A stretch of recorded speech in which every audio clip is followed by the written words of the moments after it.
What is going on, y'all? It is the Caveman back at it again with another video. Today I have a take that I wanted to speak into existence about a team that I think is being extremely slept on, and I want to tell you exactly why. Before I break down my thinking, you guys know the drill around here. Mott's applesauce, if you're ever hungry, thirsty, whatever it might be, Mott's applesauce will satisfy whatever satisfies you. Satisfy with the Caveman guarantee. I promise it will never fail you. So who is this slept on team that I continue to speak about? If you couldn't tell by the color scheme, I'll give you a little hint. They happen to reside in the worst conference in football, which is the NFC, and they happen to reside in the worst division in football, which I'm sure you could probably figure out is the NFC East. We're talking about the New York Giants today. I truly think they can make some noise going into 2022, and not enough people are talking about it. After hearing that, you're probably reacting like, oh my god, he made it a big secret to say that this team's being slept on, and he's talking about the Giants. Like, come on. And to be honest, I really can't blame you, but we gotta really look at what the Giants have at their core. Yes, I know they haven't done very much ever since Eli Manning had left that franchise, but they do have a lot that's very special that could be utilized going forward if in the right hands. The Giants were a 4-win team last year, but they could not stay healthy for the life of them. Daniel Jones got hurt around week 11 or 12, and they had Jake Fromm and Mike Glennon finishing out the season for him. The receivers consistently got hurt as well. Sterling Shepard, Darius Slayton, Kenny Golladay, and Kadarius Toney were all hurt at one point or another. Not to mention Saquon Barkley had a very hard time staying on the field as well. Like the Baltimore Ravens, they got bit by the injury bug pretty bad. It's just not a lot of people bat an eye at it because the Giants were supposed to be bad in the first place. Had that team been healthy, I think the narrative going into 2022 would be slightly different because they would have had a better 2021. Anyways, let's talk about what they've had and what they currently still have going into 2022. Of course, starting with the quarterback. Daniel Jones, in my opinion, is one of the hardest working players, one of the most determined NFL quarterbacks that are in the NFL. This guy will do whatever he can to try and win a football game, and it just doesn't always go to plan. I do think he's got untapped potential, but you can't teach that fight, that dog that I think Daniel Jones has in him, and I refuse to give up on him until he truly gets his best opportunity. They also got one of the most talented and skilled wide receiver rooms in the NFL. They got Kenny Golladay, who they paid that massive contract. He is one of the better receivers when he's getting the ball consistently and when he's healthy, not to mention.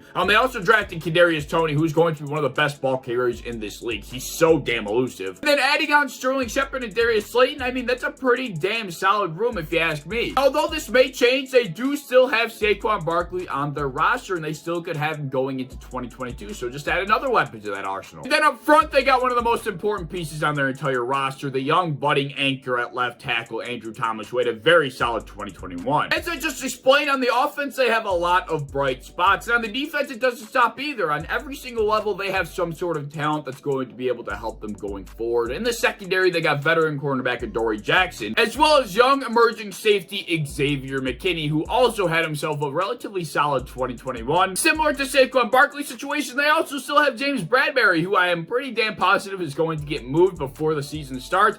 They still have him on the roster, so if he's on there going to 2022, God bless him. On the second level, they have Blake Martinez, who didn't have the best 2021, but he is still one of the better linebackers in the NFL. And then they got Azeez Ojulari, who just had 8 sacks. He is a young budding pass rusher. And of course, on the interior up front for the Giants, you got Leonard Williams. He's one of the better interior offensive linemen in the NFL. I mean, there are so many pieces that this team has. It's just all got to be put together. So they've already got all of that. Let's talk about what they've gained this offseason, which is extremely imperative for the success going forward. Of course, the biggest acquisitions come in the front office, come in the coaching staff. They added general manager Joe Schoen from the Buffalo Bills, as well as former offensive coordinator for the Buffalo Bills, Brian Daboll, to be their head coach. Bringing in talent from other successful franchises is like the #1 step to turning your own franchise around. I'm really looking forward to seeing what Brian Daboll can do with the Giants offense in comparison to the Bills. Understandably, Daniel Jones is no Josh Allen by any stretch of the imagination, but he's still a relatively athletic quarterback, and I do think he can make Daniel Jones look a lot better than he's looked over the last couple of years, and they got all the weapons to do so. The other big acquisition this offseason for the New York Giants, which I feel like is flying under the radar, is signing quarterback Tyrod Taylor to be behind Daniel Jones. It's Eli Manning in 2019. I feel like Daniel Jones really hasn't had a successful, solid veteran presence by his side in the quarterback room. I mean, it was Colt McCoy in 2020, and then it was Mike Glennon in 2021. I would say Tyrod Taylor has found a significantly larger amount of success in his long-tenured NFL career in comparison to Mike Glennon and Colt McCoy. The thing that I think is the biggest part about this signing is that I think Tyrod Taylor and Daniel Jones are relatively similar, especially in terms of athleticism. I think having somebody similar to Daniel Jones being next to Daniel Jones for an entire season is going to be extremely beneficial to Daniel Jones, especially more in comparison to Mike Glennon and Colt McCoy. The future continues to get brighter. It does not stop there. In the 2022 NFL Draft, new general manager Joe Schoen has a lot